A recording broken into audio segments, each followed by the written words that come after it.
Pol Science, sir. It'll actually, I'm probably one of the, like I've been told, I'm probably one of the highest scorers in GS2 with 127. And Pol Science can be credited behind that to a large extent, and even the other way around as well. GS2 also helped in Pol. Someone I have no shame in admitting that I did not refer to any books or anything. I relied on ma'am's note. Like around 80-85% of my Pol Science content was from ma'am's notes. If we are talking about this optional, I believe that ma'am's notes are like more than sufficient. बहुत ज़्यादा पढ़ने का मन है to read some good articles online. Like जैसे ORF के आपके website से आपको कुछ आर्टिकल्स मिलेंगे, एनालिसिस मिलेंगे आपको. So this is it. Do not run after 7, 8, 9 different sources. The guidance is very important probably in almost every option that you talk about. Please do not take extreme steps. This is just an examination, nothing more than. It's not about life and death. It's just a part of life. And this won't be the last examination that you will be facing. There will be more examinations if you get into the services and everything.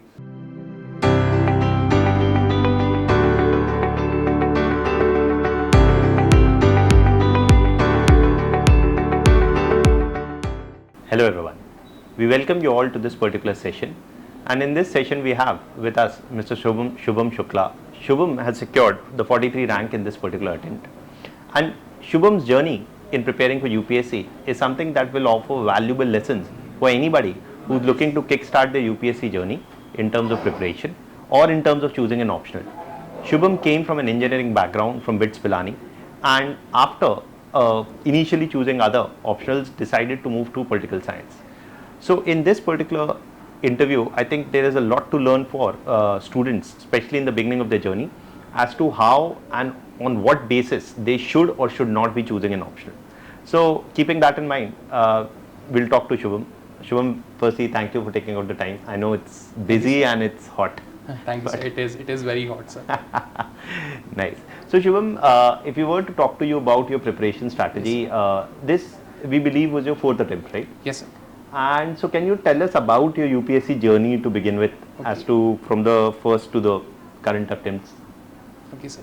So I started my UPSC prep at the fag end of 2017 in my final year of the college, and I gave my first attempt at prelims in 2018. I managed to clear that with chemistry, and I had chemistry as my optional at that time. Come mains, I couldn't clear. Then the cycle repeats again in 2019. Prelims cleared, again mains with chemistry as an optional, I couldn't clear. And the biggest reason why I was not clearing this examination was my performance in optional chemistry, which was pathetic. So I had decided to switch over to an optional, and with talking to seniors and everyone and people around me, they advised me to go for political science. I read the syllabus and I listed sources and everything, and then I zeroed in on political science. So by my third attempt, I again cleared pre, but this time I had Pol Science as my optional. I improved my scores in the optional, but it wasn't enough to get me into the list, and I missed it marginally. But in my 4th attempt, I had a lot of time. I prepared my optional well, and I covered all the grounds that I could have covered, and especially towards the end of the main cycle, I actually realized that I think I could do well this time around with Pol Science, and then I was fairly confident about my optional, and finally I think it bore fruit for me, and here it is where I am, sir. Nice, great. So Shubham, in the first 2 attempts when you're doing chemistry as an optional, and and then eventually shifting from chemistry to political science, as to what do you think kind of went into your mind in terms of making decisions initially of choosing chemistry as an optional? Yes, so because you came from an engineering background, yes, so what drove you towards choosing chemistry as an optional initially? Yes, sir. So I had chosen chemistry as in my optional because I was someone who liked studying chemistry, and by the time I graduated, I had also joined a job as a faculty of chemistry at one of those JEE or NEET coaching institutions. So I thought that चलो बच्चों को पढ़ा लेंगे, and then it's like if I can teach the kids, then I can do it with them. So what I tried to do was I tried to kill 2 birds with 1 stone, like managing UPSC prep with chemistry and as well as teaching chemistry to students. But the stone ended up falling flat on my face, and this is something it was more of a sentimental decision than a rational or research based one. And so initially you went more with the flow कि हाँ chemistry I like to study, मैंने 12th तक पढ़ा है, I can teach it to the JEE student, so might as well as give it. Yes, sir. Absolutely. So yeah, I think that's a very honest and probably a very actually useful point, that while there are certain things like chemistry, physics, mathematics, etc. Either they have to be studied at the master's level to be useful for UPSC, or merely interest in the absence of very good guidance, etc. may not sail you through. Very true. So like guidance is very important probably in almost every option that you talk about. And with respect to technical option, it becomes even more important because it's, number one, it's very different from whatever you're studying for your GS. So it's another new thing that we'll be getting into. And the second thing is that the depth and the quality of people that will be competing against are people who are actually masters or who are actually very good in their technical subjects. So this is something that aspirants should keep in mind before they like sentimentally take a decision based on the historical performance or in the school or in the college performances. So true. So maybe just don't get swayed by, because in school I used to like X subjects, I might as well as take it now. Definitely, like right. That's a mistake I made. That's a mistake guys should not be making. And also this thing that that certain optionals, technical optionals, don't overlap anything with GS. Absolutely. Right? That's also one thing, because if you're taking other optionals, probably they overlap with GS, and that helps in GS. Pol science, sir. It'll actually, I'm probably one of the, like I've been told, I'm probably one of the highest scorers in GS2 with 127. And Pol science can be credited behind that to a large extent, and even the other way around as well. GS2 also helped in Pol science. Yeah, GS2 understanding health and political science in the Indian governance and politics portion, and vice versa. Even GS4 political, the thinkers and all, you'll get a perspective on how to write. Essay, you can quote, for example, Hannah Arendt if you want to quote about totalitarianism, Gandhiji and Swami Vivekananda, everyone. Like it's very wide. At the same time it will help you in some other areas as well. So this is where a non-technical optional scores over a technical optional. So I think that's a very valuable point, that certain optional like political science will help you in GS2, GS4, essay, everywhere. Great. So now let's talk a bit more about your the next two attempts in which you chose political science as an optional. Yes, so in terms of preparing your the political science optional, so what was your strategy?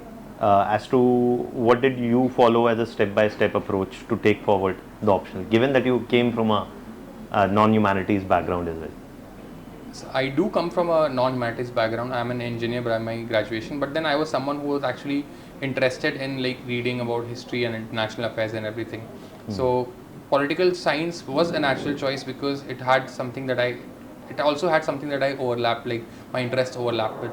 International relations was a major concern, then reading about different scholars, Plato, Socrates and everyone. So this was the reason, like I tried to research on it. I took the opinion of my seniors. Some of them are in service themselves, some of them are preparing or are re-attempting with already placed in some service. And then I tried to Google about the sources and all, and then it all pointed me that a single source can adequately cover this optional. And then I zeroed in on it and started working for it. And in due course of time, I had no MAMS. I am someone, I have no shame in admitting that I did not refer to any books or anything. I relied on MAMS note, like around 80-85% of my Pol science content was from MAMS notes, and rest from newspapers or some other coaching sources or anything like that. But I did not touch even a single book because I felt MAMS notes were very comprehensive, and then as time and when required, I made micro notes out of them, value additions from some toppers notes, and then I joined the crash course in my fourth attempt, and then made some extra notes from that as well, and then consolidated them and I put it on the paper. Nice. So basically, you use the Shubhra ma'am notes, then you probably added from additional sources, etc. And then did the crash course, wrote the answers, did the answer writing practice, and went ahead with the exam. So one of the things that you were saying also about making these your own micro notes, because ma'am's notes also are a certain degree. Definitely. It's a big optional, so that it will have to be covered in depth. So if a big optional isn't covered in depth, and so it could have been a 200 or 300 page like notes, but then it will actually affect the quality and the keywords, everything, the keywords that we talk about. True. So basically you made your own micro notes. So while you're making your own notes, did you make them for the thinkers only or also for the international relations? The thinkers of Western political thought and thinkers for IR only, or also for the IGP or the other portions? I made it almost for all sections, not that much in detail for the international relations section, paper 2 section B, but for paper once both sections in paper 2 section A, I had detailed notes on it. So yeah, because so your paper 1 section A which deals with Western political thought, 1B which deals with Indian governance and polity, 1A again which 2A which deals with comparative and politics and international institutions and IR theory. So apart from that, because paper 2B is about more of your contemporary development, so that वो crash course say you can do. And definitely I was like my seniors ने ही बोला था कि and everyone की crash course में ma'am आपका वो आप पेपर 2 सेक्शन बी कर देंगी, पेपर 2 सेक्शन ए कर देंगी, पेपर 1 भी कवर हो जाएगा अच्छे से, बट देन पेपर 1 तो like I had covered it till then by my own, and then paper 2 was something that I like immensely benefited out of the crash course. And I think one important thing which you said was extremely valuable is students often keep asking us कि और क्या पढ़ना है, और क्या पढ़ना है, तो it's more about वही जो आप कर रहे हैं बस उसको डिसिप्लिन से करिए. Discipline, like if you are talking about this optional, I believe that ma'am's notes are like more than sufficient. बहुत ज़्यादा पढ़ने का मन है तो read some good articles online. Like जैसे ORF के आपके वेबसाइट से आपको कुछ आर्टिकल्स मिलेंगे, एनालिसिस मिलेंगे आपको. So this is do not run after 7, 8, 9 different sources. जहाँ नहीं समझ में this always Google and all, there is always teachers and everything. So you use that. So, rather than running around for more books, more material, kind of restrict yourself, do that, make your own notes. Definitely. And cut out the noise so that you can focus. Noise, exactly. Great, because I think in this world of information overload, Definitely. you know, आप जाएं तो कोई समझ ही नहीं आता कि क्या नहीं, हर so many people, so many opinion. True. So I think it's good that when we hear from the horse's mouth, what works, what doesn't, that kind of helps a lot. So I think that's very insightful in terms of how people should go about preparing. What would be your particular message to aspirants about what they should do overall in their UPSC preparation journey, or what they shouldn't? Also, why I'm asking you this is because somebody who's given a certain number of attempts, it does require a certain element of mental energy, strength, not just the desire. True. So what is your particular message? There are a couple of points that I want to talk about, especially the future aspirants will be attempting the examination in the months to come or in the years to come. The biggest would be having faith on yourself. Like very recently we have come across the tragic news of aspirants not taking this examination, results of this examination very kindly. So please do not take extreme steps. This is just an examination, nothing more than. It's not about life and death. It's just a part of life. And this won't be the last examination that you will be facing. There will be more examinations if you get into the services and everything. Just treat it as an examination. For almost 2.5 attempts I did was like I made UPSC like larger than life, and then I was like कि नहीं ये नहीं करते हैं. Like we need to just treat it as an examination, go with the flow. होगा तो बहुत अच्छी बात है, नहीं हुआ तो there are other ways to do things. First of all. Second, take very good care of your health, physical and mental. Mental especially, and I would like to use your platform to like bring awareness. I have been trying to do it in other platforms as well, because I have seen people around me, aspirants and people who haven't been doing well mentally because they have had this burden of expectations, and then they haven't been able to like live up to it, and then this has affected them. So if you are someone who think you are not doing well, get help. There's no shame in asking, there's no stigma about it, and most importantly, take care of yourself. Talk to people, talk to your loved ones, enjoy, get into some habits or hobbies. And third would be avoid information overload, as sir has been talking about, as I have been talking about. Like वो movie सबने देखी होगी, Chandni Chowk to China, उसमें वो dialogue था कि मुझे तुम्हारे उस एक मूव से खतरा नहीं है, मुझे तुम्हारे उस 10,000 मूव से खतरा नहीं है, तुमने एक बार किया है, बट तुम्हारे उस एक मूव से खतरा है, तुमने 10,000 बार किया है. So it's like about revising, giving your tests and everything, writing answers in whatever way. If you are someone who does not write full length mocks, even 1 or 2 answers a day can actually help you a lot. So this is what I would actually want to talk about. I think that's a very substantial message, and this is something that I think comes with effort and wisdom, is to talk about things which probably people are very hesitant to talk about. And I think we all have seen that during the COVID period also, mental health was probably the least talked about issues. But even for UPSC aspirants, एक mental pressure, society की expectations का, खुद का भी, and एक I think also is this कि as aspirants also attach अपना self-worth to the exam, which probably, as you are rightly pointing out, is best to avoid. And Shayad, because if you take more pressure also, even the performance, I don't think that helps. It only negatively impacts the same, right? I remember my college professor talking about this examination. He was a very good professor and like very friendly to students. उन्होंने एक curve बनाया था कि how pressure impacts performance. तो एक point of time तक it will actually like push you down a little and then हल्का सा rise होगा, एक peak पे आएगा, then it will sharp decline होता है. तो make sure that if your pressure you're putting you as at around your peak, do not like overexert. Like, do not burn out physically, mentally, anything करके. Great. I think that's a very valuable message for everybody who's watching this, and probably for those who want to prepare for this exam in the future as well. And I think that's something that we should always look forward in terms of finding out for people who've cracked the examination about what it takes, both not just in terms of books but in terms of mental strength.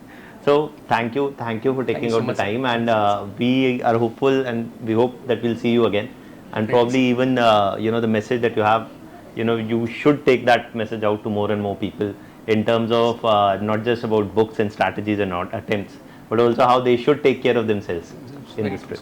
Thank you. Thank you. Thanks. Thank you so much.